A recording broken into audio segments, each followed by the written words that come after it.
학기스의 아들 아도니아가 솔로몬의 어머니 밧세바에게 나온지라. 밧세바가 이르되 내가 화평한 목적으로 왔느냐? 대답하되 화평한 목적이니이다. 또 이르되 내가 말씀드릴 일이 있나이다. 밧세바가 이르되 말하라. 그가 이르되 당신도 아시는 바이거니와 이 왕위는 내 것이었고 온 이스라엘은 다 얼굴을 내게로 향하여 왕으로 삼으려 하였는데 그 왕권이 돌아가 내 아우의 것이 되었음은 여호와께로 말미암음이니이다. 이제 내가 한 가지 소원을 당신에게 구하오니 내 청을 거절하지 마옵소서. 밧세바가 이르되 말하라. 그가 이르되 청하건대 솔로몬 왕에게 말씀하여 그가 수넴 여자 아비삭을 내게 주어 아내를 삼게 하소서. 왕이 당신의 청을 거절하지 아니하리이다. 밧세바가 이르되 좋다. 내가 너를 위하여 왕께 말하리라. 밧세바가 이에 아도니아를 위하여 말하려고 솔로몬 왕에게 이르니 왕이 일어나 영접하여 절한 후에 다시 왕좌에 앉고 그의 어머니를 위하여 자리를 베푸니 그가 그의 오른쪽에 앉는지라. 밧세바가 이르되 내가 한 가지 작은 일로 왕께 구하오니 내 청을 거절하지 마소서. 왕이 대답하되 내 어머니여 구하소서. 내가 어머니의 청을 거절하지 아니하리이다. 이르되 청하건대 수넴 여자 아비삭을 아도니아에게 주어 아내로 삼게 하소서. 솔로몬 왕이 그의 어머니에게 대답하여 이르되 어찌하여 아도니아를 위하여 수넴 여자 아비삭을 구하시나이까? 그는 나의 형이오니 그를 위하여 왕권도 구하옵소서. 그뿐 아니라 제사장 아비아들과 수르야의 아들 요압을 위해서도 구하옵소서 하고 여호와를 두고 맹세하여 이르되 아도니아가 이런 말을 하였은즉 그의 생명을 잃지 아니하면 하나님은 내게 벌 위에 벌을 내리심이 마땅하니이다. 그러므로 이제 나를 세워 내 아버지 다윗의 왕위에 오르게 하시고 허락하신 말씀대로 나를 위하여 집을 세우신 여호와께서 살아계심을 두고 맹세하노니 아도니아는 오늘 죽임을 당하리라 하고 여호야다의 아들 브나야를 보내매 그가 아도니아를 쳐서 죽였더라. 아멘. 왜 사람들은 포기하지 못할까요? 대통령 후보로 나오는 사람들 보면 그렇게 찬스가 주어졌는데도 대통령이 되지 못했을 때 2번, 3번 계속해서 후보로 나오는 것을 봅니다. 오늘 본문에 나오는 아도니아가 왕이 되고자 하는 마음 충분히 이해할 수 있습니다. 왜냐하면 압살롬이 죽고 난 다음에 그 후에 차례가 자기거든요. 그래서 나도 왕이 되고 싶은 어떤 그런 마음의 소망이 있을 수 있습니다. 근데 문제가 뭐냐면 아도니아는 편법을 통해서 왕이 되고 싶어 했다라는 겁니다. 반칙을 통해서, 어거지를 통해서, 좀 더 심하게 말하면 수작을 부려서 자기가 어떻게 해서든 왕이 되려고 했다는 그 마음이 잘못되었다는 것이죠. 앞장 1장 5절에 보면 그때의 학기스의 아들 아도니아가 스스로 높여서 이르기를 내가 왕이 되리라 하고 자기를 위하여 병거와 기병과 호위병 50명을 준비하고 그리고 자기에 가까운 제사장 그리고 군대 장관을 자기에게 편입해서 백성들에게 아도니아 만세 그걸 부르게 한 것이죠. 그렇게 하면 자기가 왕이 될 줄 생각한 겁니다.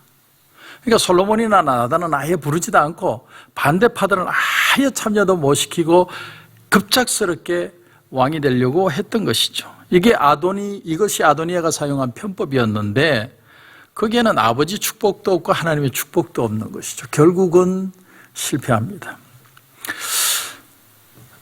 다윗이 단칼에 아도니아의 그 모략을 바로 단칼에 금지해버리죠. 그래서 바로 솔로몬을 세웁니다. 왕으로 세우고 아도니아는 도망을 가죠. 도망을 가서 제단 뿔을 잡는데 제단 뿔이라는 것은 이 제사 드릴 때 사각형 모양의 어떤 그 틀과 같은 겁니다. 그게 뿔 같은 것인데 그것을 잡으면 살인죄가 아닌 이상 죽이지 못하게 되어 있습니다.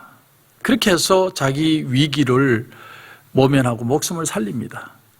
그런데 시간은 또 흘러갑니다.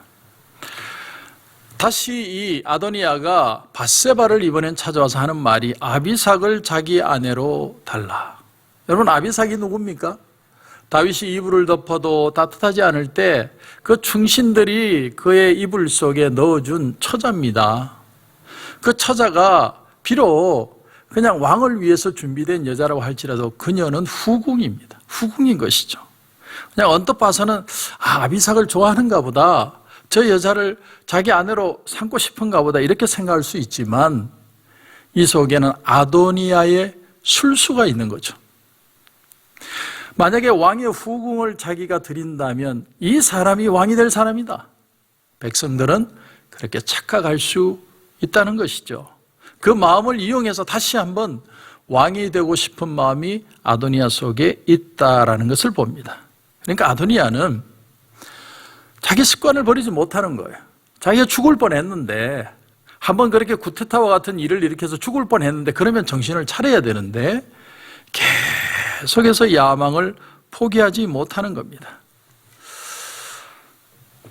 시간이 흘러가니까 자기 버릇 개 못 준다고 또 자기 버릇이 나오는 것이죠. 여러분, 여기서 우리가 깨닫는 게 뭐냐면 사람이 이렇게 변하기가 어렵다는 거예요. 사람은 자기 생각을 버리기가 정말 힘듭니다. 자기 버릇 바꾸기 얼마나 어려운지 모릅니다.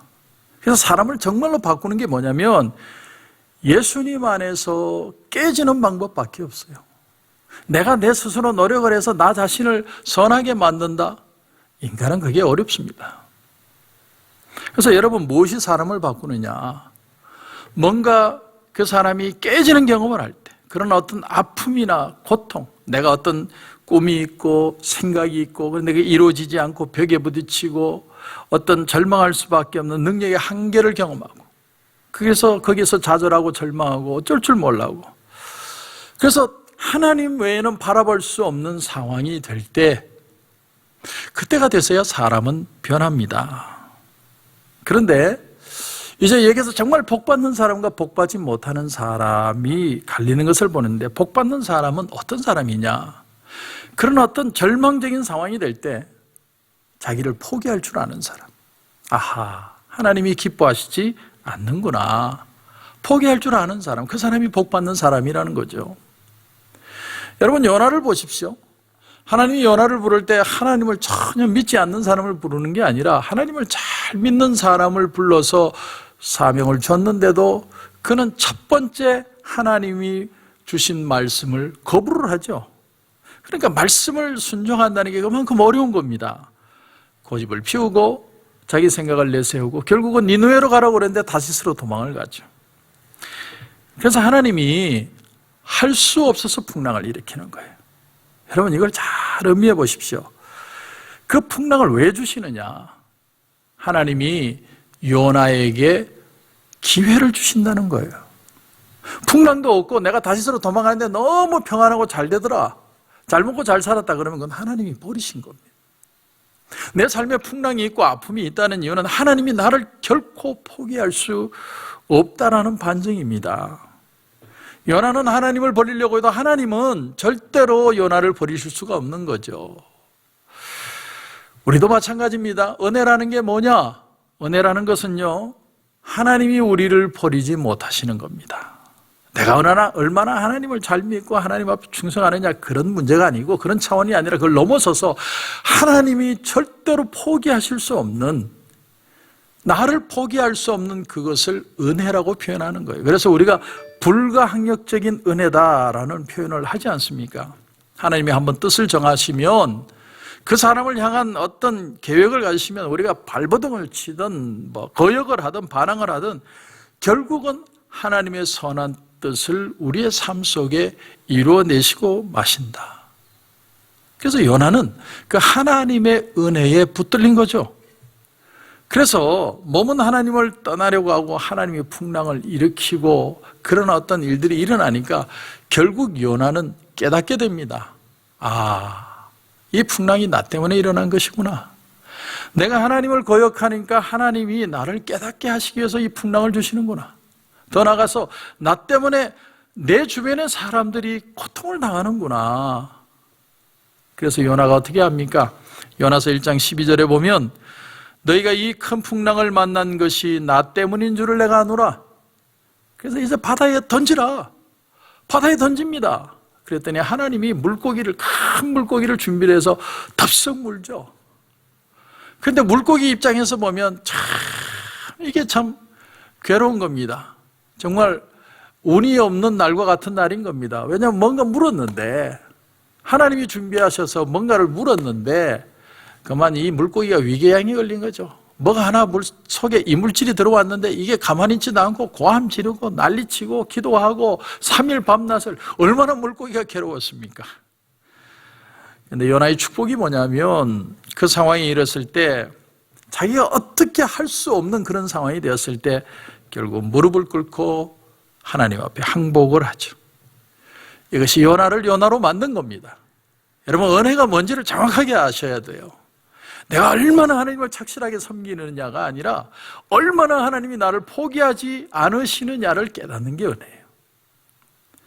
근데 복이 없는 사람은 이러한 것을 경험을 해도 조금 시간이 지나면 좀 내 사는 게 좀 편안해지면 또 옛날 버릇이 나오는 사람입니다. 자기가 어떤 실패나 고난이 오면 그 속에 겸손해지고 순종하는 사람이 되는 게 아니라 옛날 사람이 살아나가지고 다시 자기를 지배하는 것이죠. 아도니아는 자기의 어떤 그런 한 번의 구테타를 통해서 깊은 깨달음을 얻었으면 바로 서야 하는데 시간이 지나고 괜찮아지니까 또 옛날 사람이 살아나게 된 겁니다. 여러분, 솔로몬과 아도니아의 차이점을 바로 여기서 봅니다. 솔로몬, 그는 꿈에 하나님이 나타나셔서 내가 너에게 뭘 줄고 하나님이 질문을 하실 때 나는 아이라 내가 백성들 앞에 출입할 수가 없습니다. 그러면서 하는 말이 듣는 마음을 종에게 주사 주의 백성을 재판하여 선악을 분별하게 하옵소서. 얼마나 그 마음이 겸손하고 하나님의 말씀을 듣고자 하는 자세가 있었는지 초창기에 솔로몬은 그랬다는 겁니다. 그 아주 겸손한 자세를 보고 하나님이 선택을 하신 것이죠. 왜 다윗이 아도니아를 버리고 다음 차순이 아도니아인데 왜 아도니아를 버리고 솔로몬 같은 아들을 왕으로 세우려고 했느냐? 다윗이 바로 그 마음을 본 거예요. 다윗이 일평생 하나님 말씀 앞에 살려고 애쓴 것을 그런 똑같은 마음을 가진 아들이 솔로몬밖에 없더라는 거예요. 그래서 솔로몬을 픽업한 겁니다. 자, 이제 오늘 본문을 보시면 밧세바는 아도니아의 말을 곧이곧대로 들었던 것 같습니다. 그래서 여러분 18절 보시면 밧세바가 이르되 좋다, 내가 너를 위하여 왕께 말하리라. 처음에는 밧세바도 좀 뭔가 미심쩍은 게 있었던 것 같아요. 그래서 앞절에 13절에 보면 밧세바가 아도니아에게 물어봅니다. 네가 화평한 목적으로 왔느냐? 그러니까 또 말썽 피우려고 온 거 아니냐?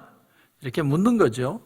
그러니까 이 아도니아가 아주 천연덕스럽게 내가 화평한 이유입니다, 이렇게 표현을 한 거예요. 그래서 그 말을 듣고 곧이곧대로 듣고 아비삭을 자기의 아내로 달라. 아비삭을 좋아하는가 보다. 내가 가서 왕에게 얘기해 줄게. 그래서 솔로몬에게 가서 얘기를 하는 거죠. 여러분 22절에 보면 솔로몬 왕이 그의 어머니에게 대답하여 이르되 어찌하여 아도니아를 위하여 수넴 여자 아비삭을 구하시나이까? 그는 나의 형이오니 그를 위하여 왕권도 구하옵소서. 그러니까 솔로몬은 이미 안 거예요. 저 사람은 왕 되고 싶어서 수작 부리는 거라고. 밧세바는 마음이 너무 착하니까 착한 사람들 잘 속잖아요. 그런데 솔로몬은 지혜롭기 때문에 그 마음을 꿰뚫어 보고 있는 겁니다. 아도니아가 한번 포기를 했지만 임금의 자리라는 게 그 달콤한 자리가 쉽게 포기가 안 되는 거예요. 그 의중을 솔로몬이 안 겁니다. 솔로몬이 결국 나중에 여러분 보면은 두 명의 여자가 와서 이제 죽은 아이와 사나이를 데리고 이 아이가 내 아이다 서로 막 옥신각신 그래서 재판을 하게 되는데 솔로몬이 그 중에 본 것이 뭐냐면 이것이 어떤 오해로 일어난 게 아니라 둘 중에 하나는 거짓말을 하고 있다는 거예요.